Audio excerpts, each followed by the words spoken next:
So there are many, many ways to this, many, many ways, many, many paths. We all have our own path, our own unique journey. There's that one door, the exit door, the door with exit written up on it, the door with liberation written above it, the exit door, the exit from suffering. There's only one way, one doorway. There are many ways to that doorway. We can come through faith. We can come through meditation. We can come to the door through philosophical, or through philosophy, through thinking, through love, through devotion. All these different ways. Nature. But then we come to this final doorway. This is the doorway of self-inquiry. And it's the only way out.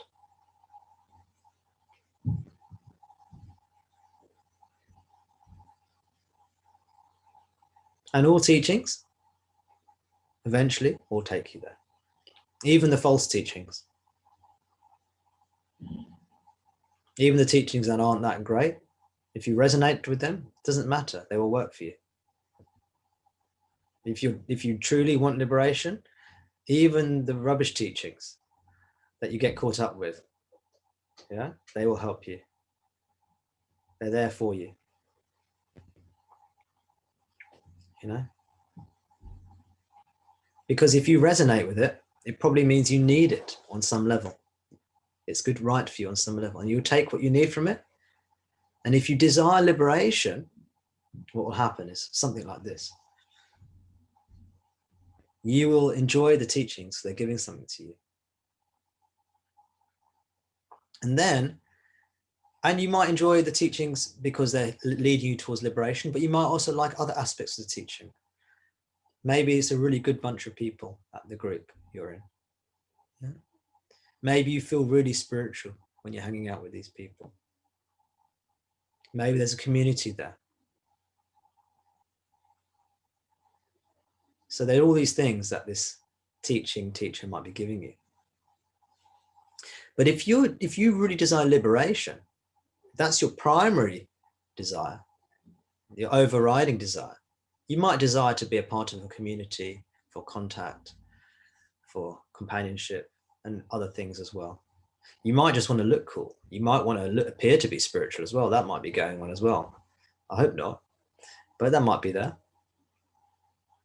You know, so you might be like, you know, think, hey, I'm pretty spiritual now. Look at me. You know, look at the jewelry I'm wearing. Hey, that's pretty spiritual. Look at the clothes I'm wearing.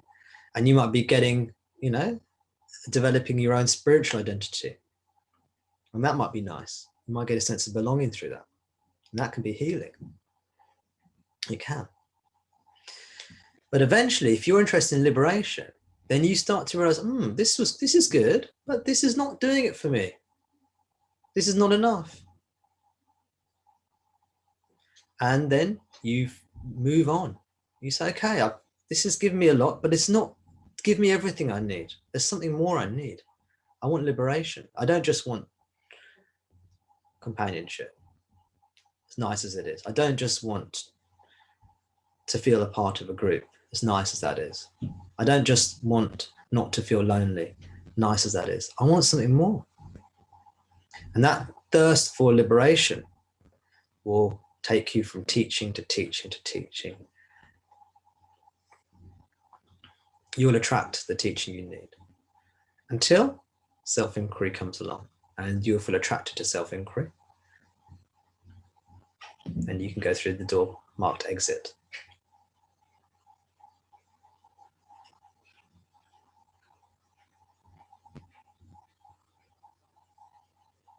So there's only one way out.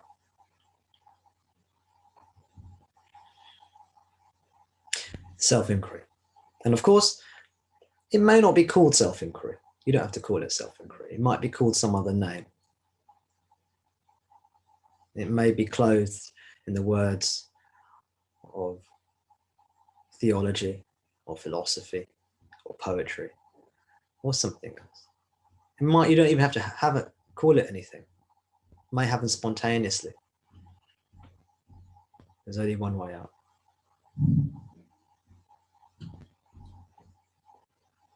Ultimately.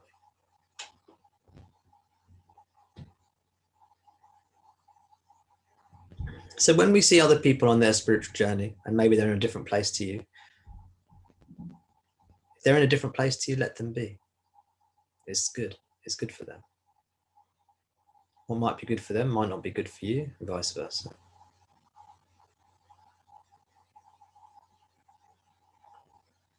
As long as obviously no harm's coming to them, no abuse is going. That's obviously not good.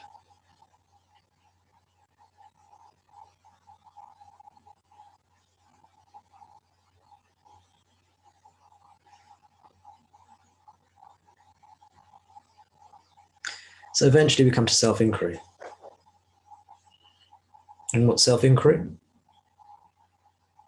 Self-inquiry is when we place our attention onto the subject, the self, and away from objects. I do not recommend you convince anybody to do this, by the way. I do not recommend you convince anybody to turn away from all objects and attend to the subject. Can you see some problems with that? With trying to ask someone else to do that, perhaps? The more attached you are to your identity as a human being, as the body-mind, the less likely you are going to want to do self-inquiry. The more attached you are to your identity as a human being, the more resistant you will be to self-inquiry.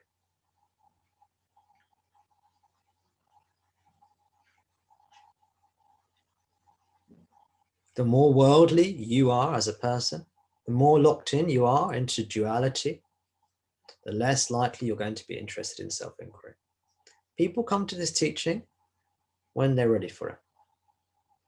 If you're here, chances are you're ready for it. You may feel ready, you may not feel ready. You may feel, gosh, how on earth am I going to do self-inquiry? I can't do it. Or you may feel very confident, I don't know. But the chances are, if you're here, you're ready. Have faith. Have faith in yourself. God knows what he's doing. God knows what she's doing. Trying to keep it equal here. God knows what it's doing. You know what you're doing. You know what you're doing. You're doing all of this, by the way. And the less attached you are to the body and mind, the easier self-inquiry is. That's the flip side.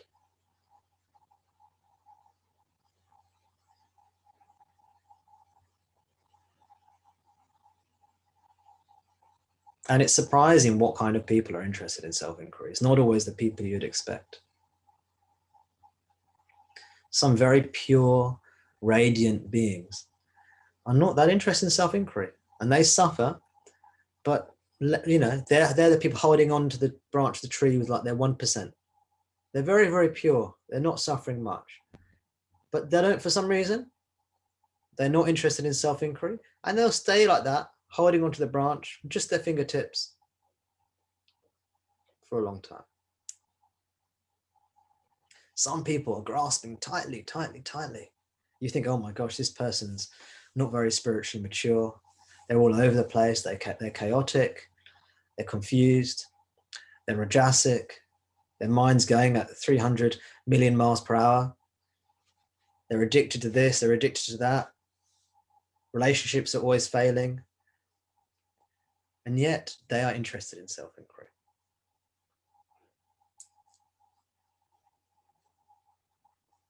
They say the Lord works in mysterious ways. It's true. So you can't always predict who's going to be drawn to this teaching, who it will work for.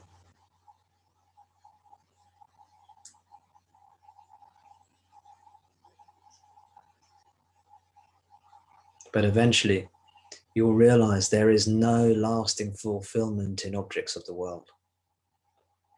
No lasting fulfillment in objects of the world. And you'll grow weary of the world. You'll grow tired of the world. Things that allured you, things that glittered and sparkled and interested you, they don't have that kind of aura about them anymore for you. Yes, it looks nice and pleasant, but it doesn't have that same attraction to you anymore. You're disillusioned. You see disillusioned. What does that mean? It means the illusion that happiness is out there in the world has been removed. Disillusioned means removal of the illusion. You thought there was great happiness in X, Y, and Z, your career, your relationship, whatever it is. You thought, your collection of Ferraris, you thought these things would bring you happiness.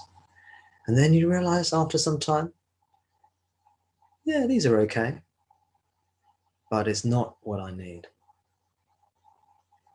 And when you get disillusioned with all objective reality, in terms of, you realize none of these things will give you what you're looking for, what you deeply yearn for in your bones, in your heart, in your very soul, in your being.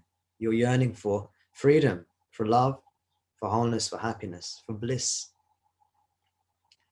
Ramana says, everyone yearns for bliss without any misery in it whatsoever. It means perfect bliss. We will not stop searching until we find that, because that is what we know ourselves to be and know ourselves capable of having, as it were. So eventually you become disillusioned with the idea that the world will fulfill you, and your attention starts to go with it.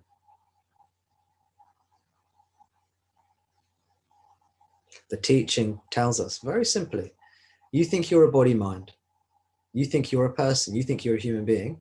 This is called illusion, Maya, illusion, or this is called ignorance, avidya. Avidya and Maya are the same thing. Ignorance and illusion are the same thing. There's one ignorance. It's the belief that you're the body mind.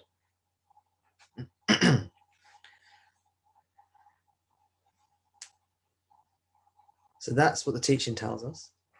So that it says that belief is an illusion. What you really are is the formless self.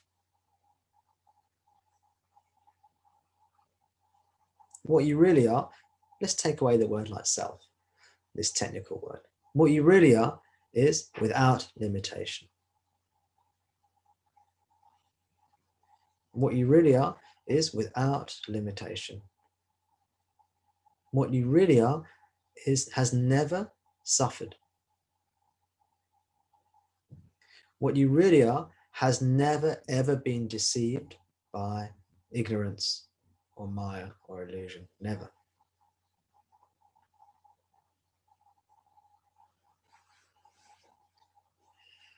What you really are is divine, is God. And this Maya that we apparently see before us is your creation.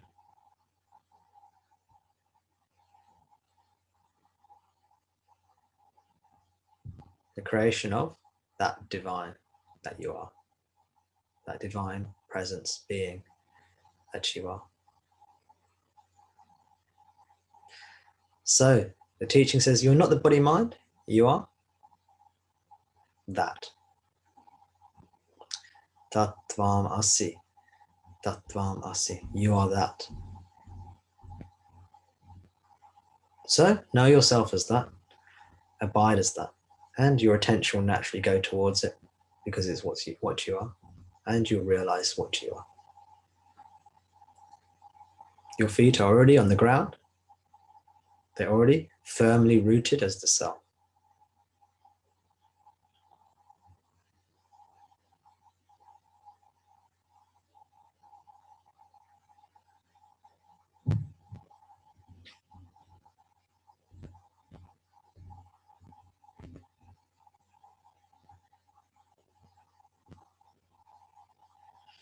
So sometimes you see different teachers, different teachings, the whole spiritual marketplace. And I don't know about you. I don't know what it's like inside your minds, with your thoughts. You sometimes see people say things like, oh gosh, this teacher's really good. This teacher's brilliant. That teacher's brilliant.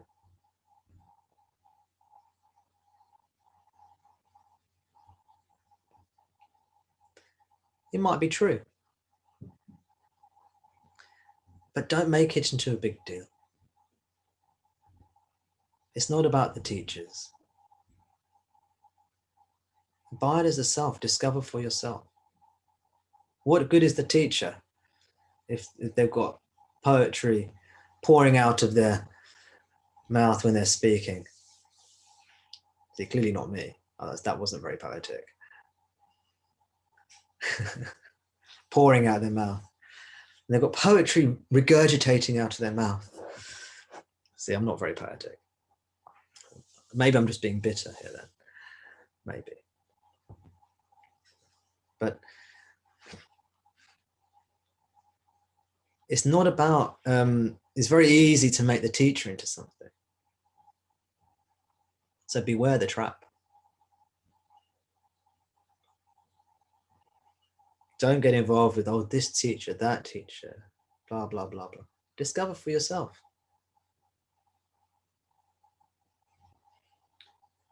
If the teacher helps you discover what you are, that's a good teacher. And then you say, thank you. But the focus is that they've helped you discover yourself. Not that that teacher's amazing. The teacher's illusion. Teacher's Maya. Teaching's illusion. Teaching is Maya.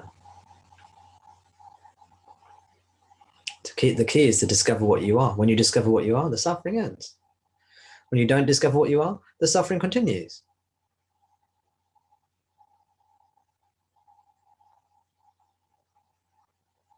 The teaching will repeat itself to you in various different ways until you get it.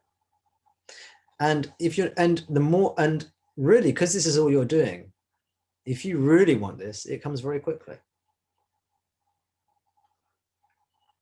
And the obstacles you find on the way, they're your own creation because you don't really want it.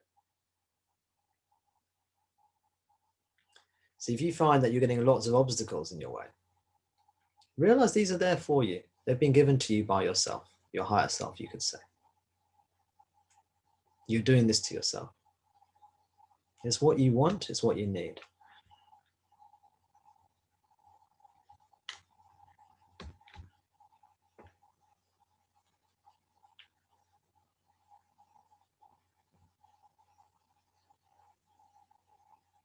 When you really want liberation, like anything else, if you really, really want it, it happens. You end up finding a way to do it, If you really enjoy doing something, if you really want something, there are all these obstacles in the way, you find a way. You end up staying up late, or you create a pocket of time here, or you travel across the world, or whatever it is, you find a way. Same with liberation. It's not difficult if you want it. Most people, they don't want it enough. If you're like that, that's fine. Don't worry. That's normal.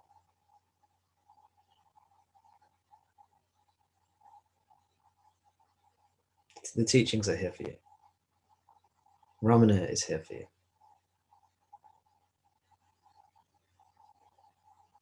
God is here for you.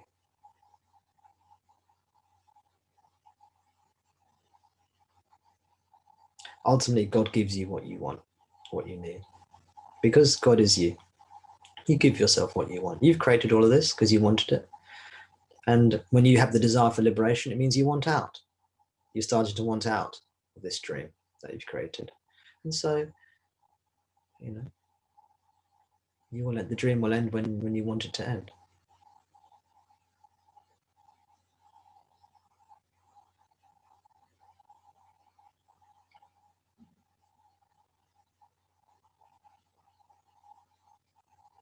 That's why I always say the teacher is not as important as the student.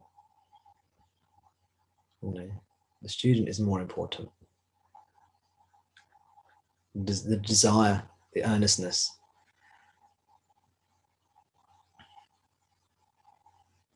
The earnest seeker will find the gold and the treasure in the worst teacher and take that. The teacher might be spouting rubbish, rubbish, rubbish, but maybe 1% of what that teacher said was gold. And the earnest seeker will take that 1% and discard the 99% and go, thank you, and move on.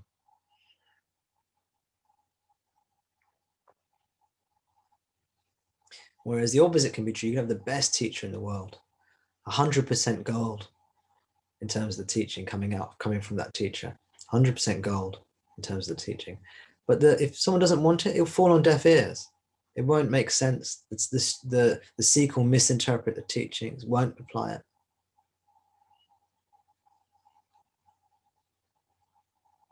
It's like the parable of Jesus.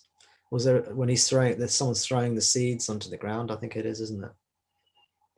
And some of the seeds land on fertile ground, and they immediately give roots and sprout up and grow into a beautiful, I don't know, mustard plant or whatever it is, if they're mustard seeds.